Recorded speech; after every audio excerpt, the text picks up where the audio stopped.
संत सूर और समर्पण की भूमि अर्थात गोहिलवाड़। गोहिलवाड़ के राजा प्रजा के हितकारी थे, प्रजा की समस्याओं का निवारण करते थे। गोहिलवाड़ के राजा धार्मिक थे, समग्र राज्य भक्ति भाव में लीन रहता था। शासक माँ भवानी और शिवजी के परम भक्त थे और माँ की भक्ति में अटूट श्रद्धा रखते थे।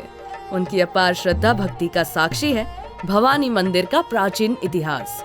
आज गोहिलवाड़ की चारों दिशाओं में माँ भवानी विराजमान है। जानेंगे भावनगर के महुआ जिले में समुद्र किनारे स्थित माँ भवानी की पौराणिक गाथा। जगत जननी माँ भवानी मंदिर का इतिहास लगभग 5000 वर्ष पुराना है। ऐसा माना जाता है कि यादवों के द्वारका आने के पहले से मंदिर स्थापित है। इस पवित्र भूमि पर लोथल संस्कृति के अवशेष भी मौजूद है। भवानी मंदिर का इतिहास इस बात की पुष्टि करता है कि वर्तमान में कथपर गांव एक समय सुंदर राज्य हुआ करता था। उल्लेखित है कि राज्य को विभिन्न नाम से जाना गया। इतिहासकारों द्वारा पुराणों में विविध नामों से वर्णन किया गया है। इस वजह को कुंदनपुर नगरी और कनकपुर नगरी के नाम से जाना जाता था। कुंदनपुर राज्य की राजकुमारी देवी रुक्मणी थी। वे माँ भवानी की परम भक्त थी। कहा जाता है कि भगवान कृष्ण जब माँ भवानी के दर्शन के पश्चात और समुद्र किनारे विहार भ्रमण के लिए निकले, उस समय रुक्मणी माँ भवानी के स्मरण में स्तुति कर रही थी। उसी क्षण श्री कृष्ण की नजर माँ की भक्ति के लीन रुक्मणी पर पड़ी। इसके पश्चात राजकुमारी की नजर कृष्ण पर पड़ी। दोनों को एक दूसरे से प्रेम हो गया। ऐसा माना जाता है कि भवानी मंदिर श्री कृष्ण और रुक्मणी जी के प्रेम का साक्षी है। मंदिर में बहुत लोग श्रद्धा से आते हैं और माता इसकी कामनाओं सिद्ध करती है और सबका काम करती है, ऐसा है। और सब धार्मिकता से आते हैं और श्रद्धा से माता माँ से कुछ भी मांग लेते हैं, वो देती है। आज भी मंदिर के विशाल प्रवेश द्वार पर कुंदनपुर नाम लिखा गया है। अरब सागर के किनारे विराजित माँ भवानी के दिव्य स्वरूप दर्शन मात्र से भक्तजन मंत्र मुग्ध हो जाते हैं। मंदिर में आद्य शक्ति माँ भवानी की श्रृंगारित मनोरम मूर्ति स्थापित है। भक्तों की मान्यता पूर्ण होते ही छत्तर भेंट में चढ़ाई जाती है। भेंट में चढ़ाई गई अनेकों छत्तर हार माला के समान नजर आती है। रोचक इतिहास के कारण माँ भवानी मंदिर भक्तों की आस्था का केंद्र है। इसलिए गोहिलवाड़ के अलावा अन्य राज्यों से भी लोग दर्शन करने आते हैं।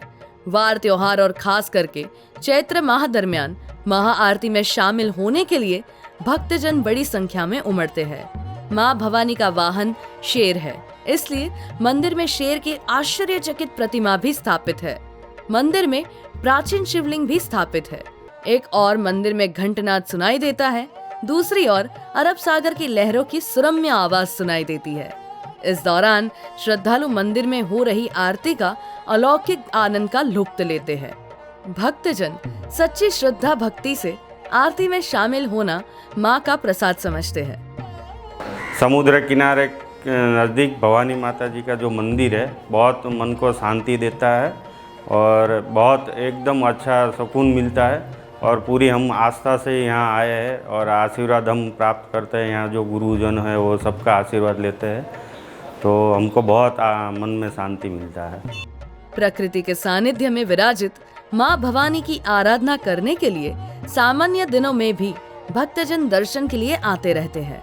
आस्था का प्रतीक माँ भवानी की मूर्ति और लहराती सफेद ध्वजा के दर्शन मात्र से ही भक्तों के सभी दुख दर्द दूर होते हैं। ऐसा माना जाता है माँ भवानी भावनगर के निवासियों की रक्षा करती है, इसलिए माता के मंदिर से लोगों की अटूट आस्था जुड़ी हुई है। प्राकृतिक सौंदर्य से भरपूर पवित्र स्थल का पौराणिक महत्व है। मंदिर में माता की भव्य मूर्ति का सुगम समन्वय नजर आता है। माँ भवानी तमाम भक्तों के मन की मुरादें पूर्ण करती है। रमणीय स्थान पर देश भर से भक्त माता के दर्शन करने आते हैं। इस स्थान पर भगवान कृष्ण ने स्वयं माँ के चरणों को नतमस्तक किया था। सदियों पुराना भवानी मंदिर आज भी समुद्र किनारे ज्यों का त्यों स्थित है। आप भी आए माँ की चौखट पर, हो जाए माँ भवानी की भक्ति में लीन।